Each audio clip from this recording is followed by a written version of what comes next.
রাজধানীর শ্যামলীতে দেশের নামকরা কিডনি বিশেষজ্ঞ অধ্যাপক ডাক্তার কামরুল ইসলামের সিকেডি হাসপাতালে চাঁদাবাজির অভিযোগ উঠেছে। যুবদলের সাবেক নেতা মঈনুদ্দিন দলবল নিয়ে এই কাজ করছেন বলে অভিযোগ করেন ওই চিকিৎসক।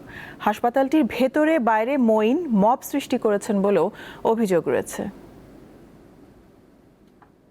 নিজের সারা জীবনের উপার্জিত অর্থ আর শ্রমে গড়ে তুলেছেন স্বল্পমূল্যে কিডনি প্রতিস্থাপনের বাতিঘর সিকেডি হাসপাতাল। তিনি অধ্যাপক ডাক্তার কামরুল ইসলাম। তার কাছে চিকিৎসা নেওয়া অনেকে বলেছেন, এই চিকিৎসকের কাছে টাকার চেয়ে রোগীর জীবনের মূল্য অনেক বেশি। স্বাধীনতা পদকপ্রাপ্ত ডাক্তার কামরুল ইসলাম ও তার দল এখন পর্যন্ত 2000-এরও বেশি কিডনি সফলভাবে প্রতিস্থাপন করেছেন।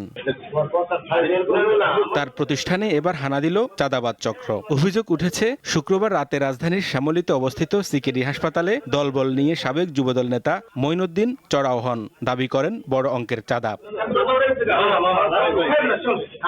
অভিযোগ রয়েছে জুলাই গণঅভ্যুত্থানের পর থেকে নানাভাবে ভয়ভীতি প্রদর্শনের মাধ্যমে হাসপাতালটি থেকে চাঁদা দাবি করে আসছেন মঈন। ডাক্তার কামরুল ইসলামকে আওয়ামী লীগ ট্যাগ দিয়ে হাসপাতালের সামনে মব তৈরির অভিযোগ রয়েছে তার বিরুদ্ধে। ডিমের ব্যবসাটা নিছে আমি জানিও না, প্রায় 1.5 বছর আগে উনি 1000 ডিম 9500 টাকায় দিচ্ছে, আমি জানি না। রিসেন্টলি সে চালও নিছে, একটা চালের দাম 66 টাকা করে, সেটা সাপ্লাই দিচ্ছে 77 টাকা করে 1 কেজি চালে। প্রায় 500 লোকের খাবার রান্না হচ্ছে, এত পরিমাণ চাল লাগে। তখন আমি বাজারে গিয়ে দেখি যে এত দামের বেশি ভ্যারিয়েশন। তখন আমি বললাম যে না, কেউ কিনতে পারবে না, আমি নিজে যাই বাজারে কিনবো। এটাতে সে রাগ।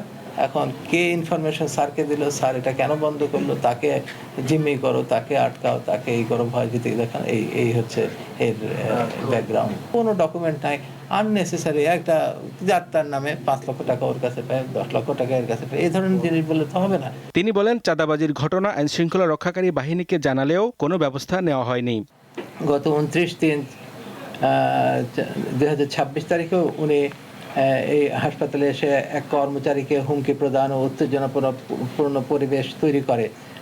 এর প্রেক্ষিতে আমি 30 তারিখে শেরেবাংলা নগর থানায় জিডি করা হলে, যার নাম্বার 2266। চাঁদাবাজির সংবাদ শুনে মধ্যরাতে হাসপাতালে ছুটে আসেন যুবদলের কেন্দ্রীয় নেতারা। ডাক্তার কামরুল ইসলামের পাশে বসে আশ্বাস দিলেন সব রকমের সহযোগিতার। বলেন, অভিযুক্ত মঈনুদ্দিন নিজেকে শেরেবাংলা নগর থানার যুবদলের সাবেক সাংগঠনিক সম্পাদক পরিচয় দিলেও যুবদলের সাথে তার কোনো সম্পর্ক নেই।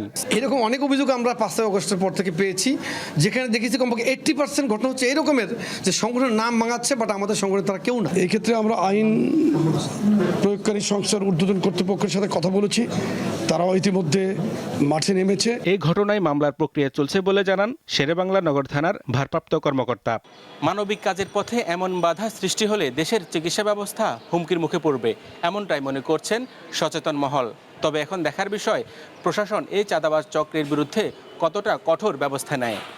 হেদায়েতুল্লাহ সীমান্ত, দীপ্ত সংবাদ, ঢাকা।